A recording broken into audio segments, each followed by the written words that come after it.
Faz graça, os irmãos estão lembrados, né, daquilo que a gente viu nos modos de recebimento, né? A questão da inspiração profética, que está relacionado ao método psíquico, né? Onde o Senhor Deus ele faz a impressão da mensagem na cabeça do profeta, né? Por assim dizer, de uma forma bem simples. Entendeu? Ele impressionava, né, a mente do profeta com as suas verdades, aí sem uso dos órgãos físicos, né? O profeta usava seu raciocínio sob a influência imediata do Espírito de Deus, é o que nós chamamos de inspiração profética. Então, irmãos, eu quero me deter um pouquinho aqui. A gente já trabalhou a questão das ações simbólicas na aula passada. Eu queria me deter um pouquinho nessa questão aqui da inspiração profética. Então, veja só, irmãos, a gente já tem salientado que a convicção psicológica do profeta era de que Deus havia se revelado a ele e lhe dado sua palavra, certo? Então, existia essa crença da parte do profeta que aquilo que ele falava era diferente das palavras dele. E é interessante a gente observar aqui, né? Porque, por exemplo, você tem a opinião do profeta a respeito da lei, certo? E você tem essa impressão da parte de Deus na mente do profeta a respeito daquilo que ele iria falar para o povo. Então, a gente tem duas coisas separadas aqui, certo? Porque, obviamente, se você voltasse no túnel do tempo e você chegasse a conhecer Isaías, Jeremias, Ezequiel, Amós, ou até mesmo um profeta não escritor, ou até mesmo um profeta não escritor desconhecido, daqueles, né, de grupos de profetas, lá de 2 Reis 1, né, quando Elias vai, antes de ser arrebatado, que se encontra vários grupos de profetas se encontram com Eliseu, e é interessante que todos eles dizem para Eliseu: tu sabe que teu Senhor vai ser retirado de ti, né? Então existe esse conhecimento. Então, se você fosse conversar com qualquer um deles, como conhecedores da lei, lógico que a posição, a colocação que eles teriam a respeito da lei de Deus seria uma colocação correta, mas isso daí não se caracterizaria como inspiração profética. Seria a opinião deles. Inspiração profética é algo a mais. Inspiração profética é algo que vem da parte do próprio Deus, que obviamente também não destoaria com aqueles conceitos, desde que falados de forma correta acerca da lei, os profetas ou escritores, não escritores, desconhecidos tinham a respeito da lei. Então, a inspiração profética, você teria uma mensagem que se bateria com aquilo que já se pensava, mas teria um algo mais, tá? Um algo mais. E aí teria, se algo mais poderia ser a questão da predição, certo? A própria questão, sem ser preditiva, mas um chamado à lei de Deus, de uma forma autoritativa, mais do que uma simples opinião do profeta.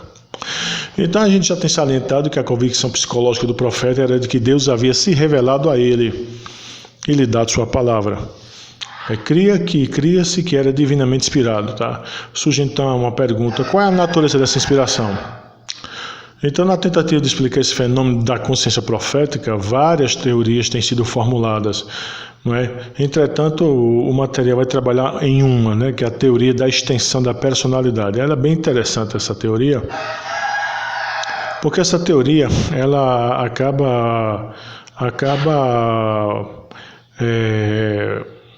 não é que faça jus a todos os aspectos, mas em alguns aspectos importantes ela faz jus, né?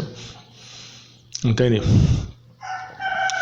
E por quê? Porque, observa, segundo essa teoria, o profeta considerava-se uma extensão da personalidade divina no momento que profetizava. Tá? Era, portanto, mais do que um representante de Deus, era uma extensão da pessoa de Yahvé. Aqueles textos onde a personalidade do profeta é como que substituída pela de Deus, a ponto do Senhor falar na primeira pessoa, parece favorecer essa teoria. Certo? Também o fato de estar ele, quando em função da profecia, sobre a influência sobrenatural do Espírito, o que o capacitava a ver e ouvir coisas que de outra forma não poderia, e o impelia a falar no nome do Senhor Deus de Israel, dá a entender algo parecido com o que essa teoria postula. Todavia é preciso destacar que o profeta estava sempre cônscio da transcendência divina e jamais era levado a agir ou pensar como se fosse Deus.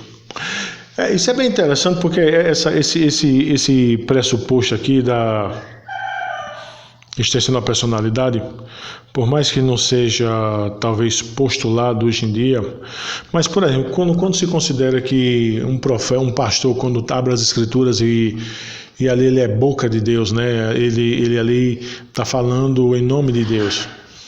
Então é óbvio que ele está cônscio que ele está ali, é ele que está ali. Entretanto, ele também está cônscio, se ele for responsável, que aquilo que ele está falando, que ele está ensinando, não é dele. Certo? Então a gente tem, eu penso que o entendimento nesse viés aí é interessante. Entretanto, a percepção que o profeta tinha difere do pastor, que o pastor hoje, né, um pastor sério, jamais vai se imaginar como falando palavras inspiradas, não é, no sentido de palavras reveladas, já que a revelação ela terminou. Hoje, um pastor sério, ele irá compreender que sob a ajuda do Espírito Santo ele pode receber iluminação, tá? Iluminação. Então, ele ali fala, e por ele crer que o Espírito está iluminando a sua cabeça para ele compreender determinadas coisas, então ele fala com autoridade, mas essa autoridade é a autoridade de Deus, porque ele está falando em nome de Deus, está sendo iluminado por Deus. Mas ele está falando algo que já está escrito, já está revelado. Ele não está falando algo que vai ser revelado, vai ser escrito. No caso do profeta, não. O profeta estava recebendo algo revelado, algo que deveria ser escrito para a posteridade. E aí esses oráculos, oráculo de saúde, de juízo, de salvação, ais, lamento, o canto fúnebre, seja lá o que for, porque quando a gente for estudar um pouquinho essa questão da forma literária, a gente vai ver que nós temos narrativas biográficas e autobiográficas, discursos dirigidos a Deus e discursos dirigidos aos homens, né? Certo? E discursos dirigidos aos homens e discurso dirigido a Deus. Então, é aquela questão. Nos discursos dirigidos a Deus, nós temos lamento, nós temos petições, louvor.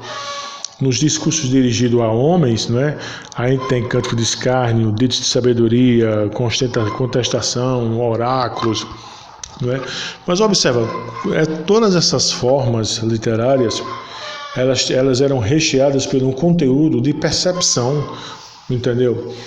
Do próprio profeta, que ele estava sob a influência do Espírito Santo, certo? Que o impelia a falar no nome do Deus de Israel, tá?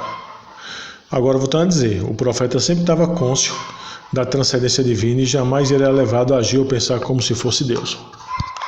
Tá? Ele sentia-se sob a ação direta do Espírito do Senhor e isso lhe dava consciência da inspiração profética. Essa convicção é vista em expressões como: a mão do Senhor caiu sobre mim, Ezequiel 8:1. Caiu sobre mim o Espírito do Senhor, Ezequiel 11:5. Tá vendo aí, ó? É diferente de o Senhor me disse, não é? Dando a entender que é o sensorial auditivo.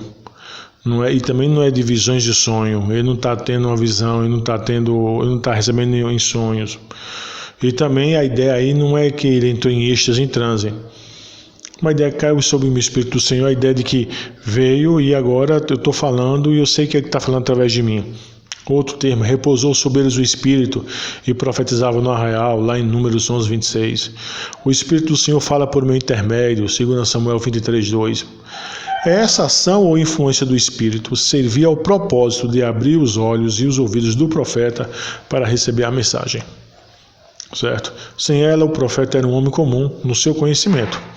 Assim, antes de Deus abrir os olhos de Balaão, seu animal conseguia ver mais do que ele.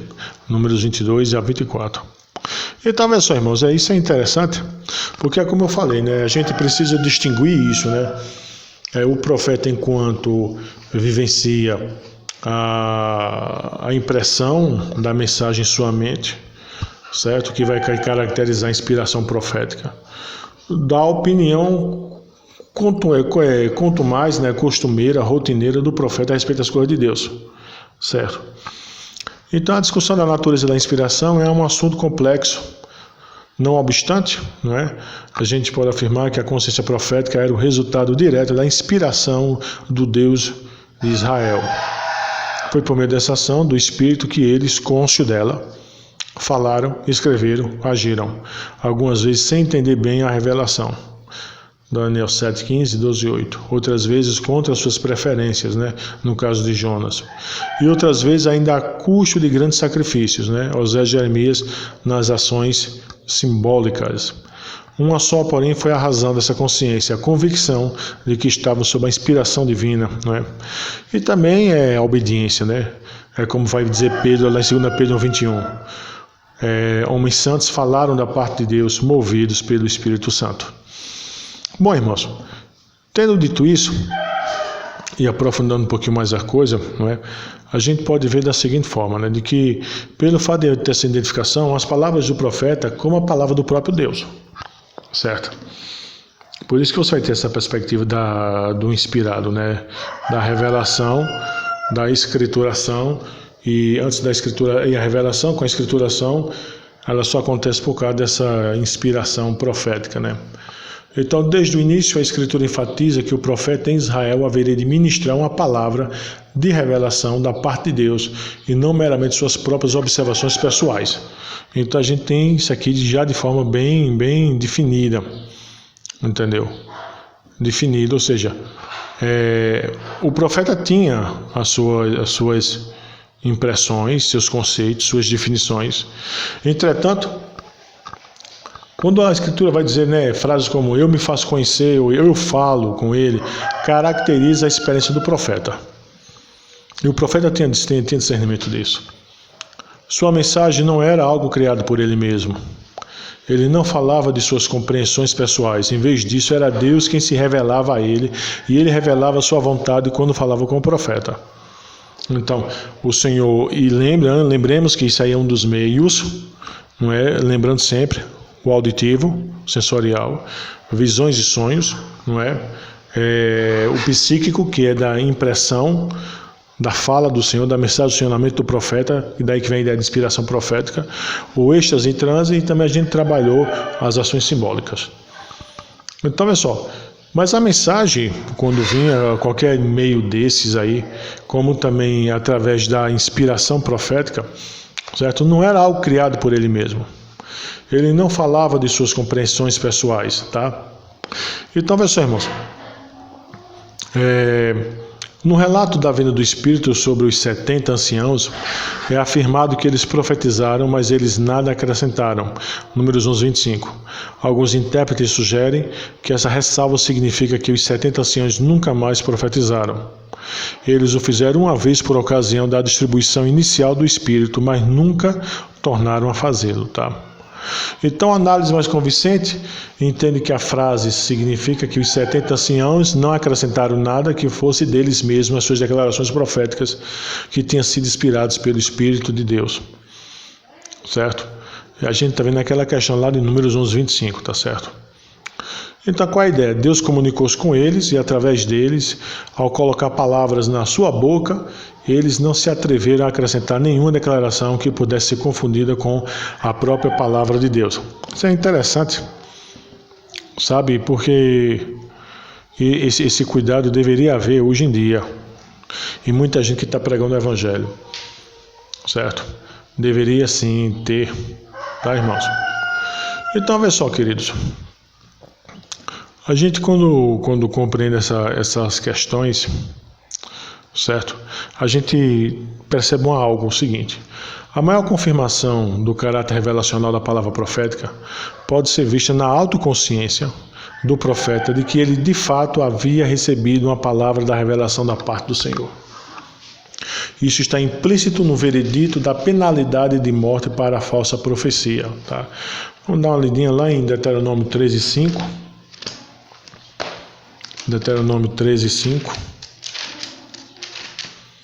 que diz o seguinte, Deuteronômio 13:5, esse profeta, o sonhador, será morto, pois pregou rebeldia contra o Senhor vosso Deus, que vos tirou da terra do Egito e vos resgatou da casa da servidão, para vos apartar do caminho que vos ordenou o Senhor vosso Deus, para andardes nele. Assim eliminarás o mal do meio de ti. Mas observa, porque o que foi que aconteceu aqui? Observa cá. O 13:1. Quando o profeta sonhador se levantar no meio de ti, e te anunciar um sinal ou prodígio. E sucedeu tal sinal ou prodígio que te houver falado e disser: vamos após outros deuses que não conhecestes e sirvamo-los. Não ouvirás as palavras desse profeta sonhador, porquanto o Senhor vosso Deus vos prova, para saber se amais o Senhor vosso Deus de todo o vosso coração, de toda a vossa alma.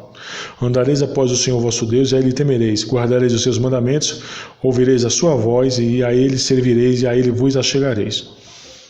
Então, esse profeta que fez tal coisa, ele teria que ser morto. Mas observa uma coisa bem interessante aqui. O que caracteriza, e aqui que a gente já vem trabalhando há tempo, né? O que caracteriza a veracidade da palavra não é a evidência, não é aquilo que o cidadão poderia fazer. Observa que esse aqui, ele anunciou o sinal e prodígio aconteceu. Todavia, a sua fala vai de encontro aos preceitos da aliança. Certo? Lembremos que o verdadeiro profeta, ele tinha que nascer na comunidade pactual, tinha que ter consciência do seu chamado, tem que ter fidelidade à aliança. Certo? Então, observa, não era o fato do cara fazer um prognóstico e acertar, ou o cara anunciar um sinal e suceder, não era isso não. Era fidelidade, entendeu? E veja só, irmãos, como essa compreensão hoje em dia faz falta, né? Quantas pessoas estão sendo enganadas por falsos profetas, e quando você indaga elas, a razão delas estarem ainda atrás de pessoas que pregam coisas que vão de encontro à palavra de Deus, essas pessoas citam evidências, citam sinais, citam maravilhas e mistérios. Enquanto a Escritura diz que isso só acontece porque o vosso Deus vos prova. Para quê? Para saber se amais o Senhor vosso Deus de todo o coração e de toda a alma. Então, veja só, irmãos. Isso era muito claro, tanto na cabeça do profeta, quando recebia a mensagem. Certo? Como também essa própria mensagem que era recebida, que posteriormente era falada, né, que a gente vai trabalhar posteriormente, né, a forma de se falar, a forma de entregar, não é? Você vê, tinha que haver coerência, tinha que haver fidelidade entre aquilo que ele recebeu e aquilo que ele iria passar. Certo? E aqui a gente tem o teste, né? O famoso teste de Deuteronômio capítulo 13. Certo, irmãos? Então veja só, santos de Deus, a gente termina essa questão, essa última questão aqui do modos de recebimento. Certo? A gente agora vai trabalhar um pouquinho o modo de entregar. Certo? O modo de entregar essa fala, essa mensagem que eles receberam da parte de Deus, modo de entregar. Então, veja só, irmãos, vamos voltar um pouquinho lá atrás, né? O relacionamento entre Arão e Moisés, na época em que foram enviados em missão ao faraó do Egito, é um exemplo perfeito da ideia básica do profeta em Israel. Deus, de forma graciosa, cede diante da fraqueza de Moisés, devido à sua timidez. Arão, seu irmão, falará por ele. Você falará com Arão e colocará as palavras em sua boca. Eu mesmo serei com sua boca e com a boca de Arão. Eu ensinarei a vocês dois o que devem fazer. Ele falará por você ao povo. Dessa forma, ele mesmo servirá de boca para você e você será para com ele como Deus.